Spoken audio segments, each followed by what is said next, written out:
Jésus, voyant qu'il avait fait une remarque judicieuse, lui dit « Tu n'es pas loin du royaume de Dieu ».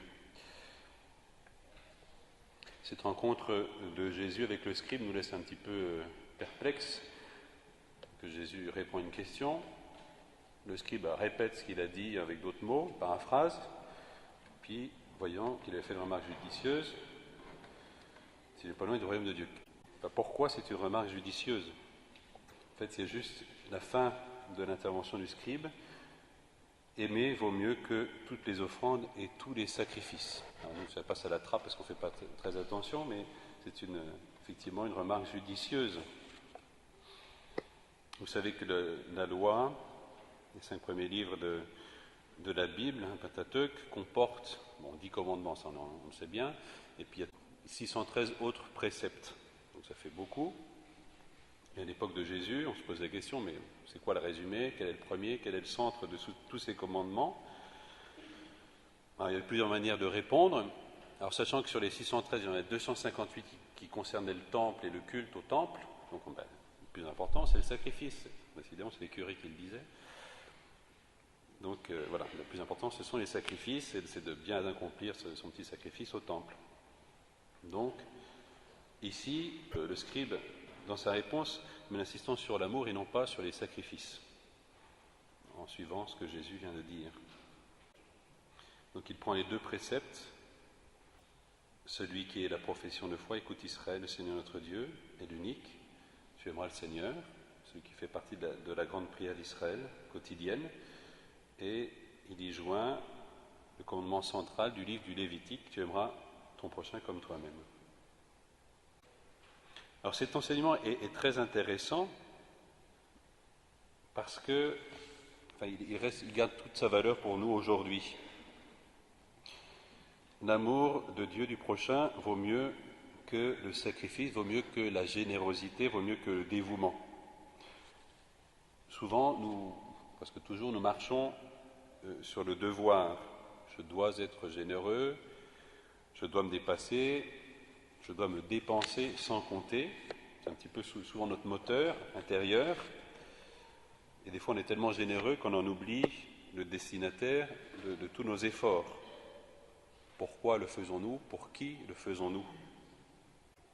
Nous nous retrouvons bien dans le pharisien qui se présentait au temple avec le publicain, vous savez, tellement généreux, tellement dévoué, y compris pour Dieu, qu'il oublie Dieu.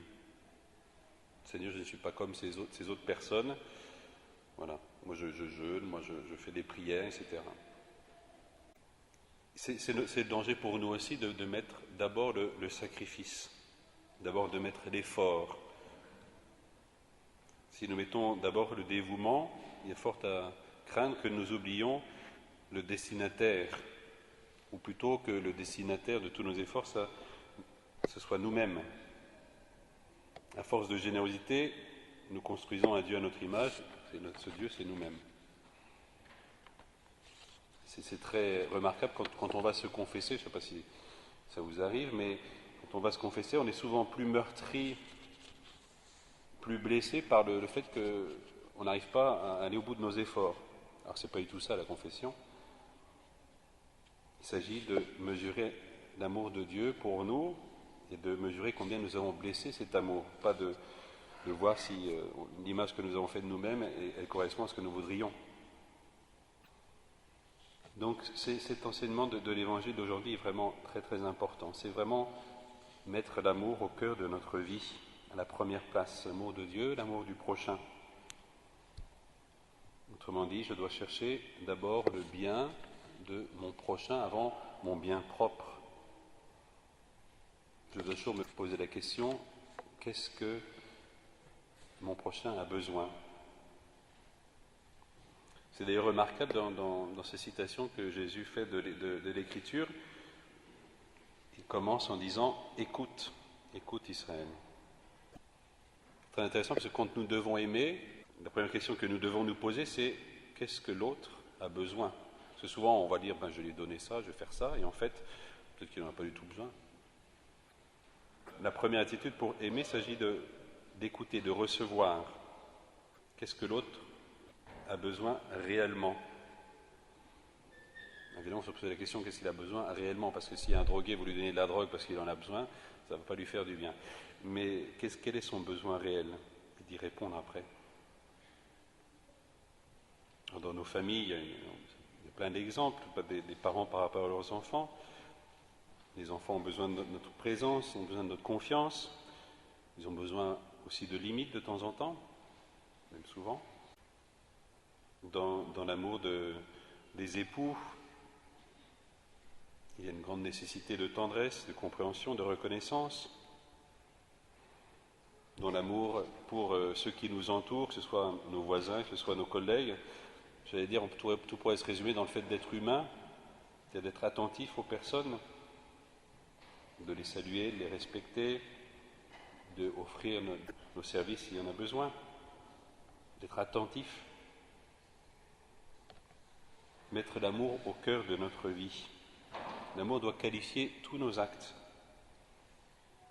Je veux dire, même quand il n'y a plus rien à faire, même comme nous sommes dans l'épreuve, ou dans la tristesse, dans le deuil, je peux toujours aimer, dans les petites choses. Et c'est ça qui fait la grandeur de la vie chrétienne.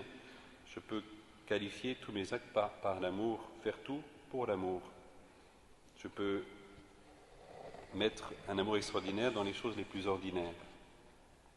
C'est vraiment le secret de notre vie chrétienne. Une dernière chose, on pourrait se poser la question, qu'est-ce que Dieu attend de moi? Qu'est-ce que je peux faire pour lui? De quoi a-t-il besoin? Alors, par définition, Dieu n'a besoin de rien. Enfin, aussi, plutôt aussi dans le Christ, il manifeste qu'il a soif de mon cœur, il a soif de moi. Autrement dit, il attend que je m'offre à lui pour de vrai. Comme dit le livre de l'Apocalypse, il est à la porte de notre cœur et il frappe, il attend que nous ouvrions la porte.